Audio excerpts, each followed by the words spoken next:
ഇതും ഒരു കാഷ്വൽ ടോക്കാണ് ഇത്. ഞാൻ ചിന്തിക്കുകയായിരുന്നു റീഡൊക്കെ ചെയ്യുന്ന ആളുകളെക്കുറിച്ച്, അതായത് വായിക്കാൻ താല്പര്യമുള്ള ആളുകളെക്കുറിച്ച്. ഇന്നത്തെ കാലത്തും ഇപ്പം എനിക്ക് തോന്നുന്നു വായിക്കുന്ന ആളുകൾ ഒരുപാടുണ്ട് കേട്ടോ, എല്ലാം നല്ല ഞാൻ പറഞ്ഞ്. പക്ഷേ കുറഞ്ഞിട്ടുണ്ടോ എന്നൊരു ഡൗട്ടുണ്ട് വായനയുടെ. അതായത് ഒരു ഫിസിക്കൽ ബുക്കൊക്കെ എടുത്ത് പേജൊക്കെ ഇങ്ങനെ മറിച്ച് വായിക്കുന്ന ആളുകളുടെ എണ്ണം കുറഞ്ഞിട്ടുള്ളത് പോലൊരു ഫീല്. അപ്പോൾ നമ്മൾ റീഡ് ചെയ്യുമ്പം നമുക്ക് കിട്ടുന്ന ഒരുപാട് കാര്യങ്ങളുണ്ട്. അത് ഞാൻ പറയുന്നത് ഇപ്പം നമ്മളൊരു ബെറ്റർ ഹ്യൂമൻ ബീയിങ് ആകും എന്നുള്ളതിനേക്കാൾ ഉപരി നമുക്ക് ഒരുപാട് ലൈഫ്സ്, ഒരുപാട് ജീവിതങ്ങൾ അറിയാനായിട്ട് പറ്റും. അപ്പോൾ നമ്മൾ പറയില്ലേ, എന്താ പറയുക, നമുക്കറിയില്ലാത്ത കുറേ ജീവിതങ്ങളും കൂടി നമ്മൾ പരിചയപ്പെടുവാണ്.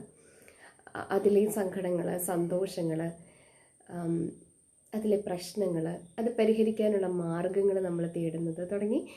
Reading becomes so interesting when you are involve in it.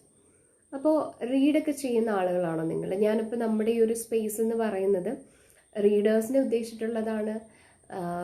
നമ്മുടേതായ ചെറിയ ചെറിയ മാർക്കറ്റിംഗ് അല്ലെങ്കിൽ നമ്മുടെ ചെറിയ ചെറിയ ബിസിനസ് ടിപ്പുകൾ ഷെയർ ചെയ്യാനുള്ളതാണ്. അപ്പോൾ അങ്ങനെ ഒരു സ്പേസാണ് നമ്മളിവിടെ ഉദ്ദേശിച്ചിരിക്കുന്നത്. അപ്പോൾ നിങ്ങൾ റീഡൊക്കെ ചെയ്യുന്ന ആളുകളാണോ? മലയാളം ബുക്കാണോ, ഇംഗ്ലീഷ് ബുക്സ് ആണോ വായിക്കുന്നത്? ഏതാണ് ഇഷ്ടപ്പെട്ട റൈറ്റർ എന്നൊക്കെ ഒന്ന് കമൻറ്റ് ചെയ്യാമോ? കാരണം നമുക്ക് ഇനിയും കുറേ ബുക്സുകൾ ഇൻട്രൊഡ്യൂസ് ചെയ്യാനുണ്ട് ഇവിടെ. ബുക്കുകൾ മാത്രമല്ല, ഒരുപാട് കോൺസെപ്റ്റുകൾ, something related to literature, something related to our lives, അതൊക്കെ എനിക്ക് ഷെയർ ചെയ്യണമെന്നുണ്ട്. അപ്പം അങ്ങനെ ഇൻട്രസ്റ്റിംഗ് ആയിട്ടുള്ള ആൾക്കാർ ഇവിടെ ഉണ്ടെങ്കിൽ ഒന്ന് കമൻറ്റ് ബോക്സിൽ വന്നിട്ട് ഷെയർ ചെയ്യണേ. അപ്പോൾ നമുക്ക് ഓരോരോ കോൺസെപ്റ്റുകളും ഓരോരോ നോളജൊക്കെ അവിടെ ഷെയർ ചെയ്യാം. എനിക്ക് ബുക്സിൽ നിന്ന് കിട്ടിയ കാര്യങ്ങളൊക്കെ ആയിട്ട് ഇൻട്രസ്റ്റിംഗ് ആയിട്ടുള്ളത് ഷെയർ ചെയ്യാം. സോ ഇതൊരു കാഷ്വൽ വീഡിയോ തന്നെയാണ്. സോ കമൻറ്റ് ബോക്സിൽ വന്നിട്ട് ബുക്കൊക്കെ വായിക്കുന്ന ഒരാളാണെന്നുണ്ടെങ്കിൽ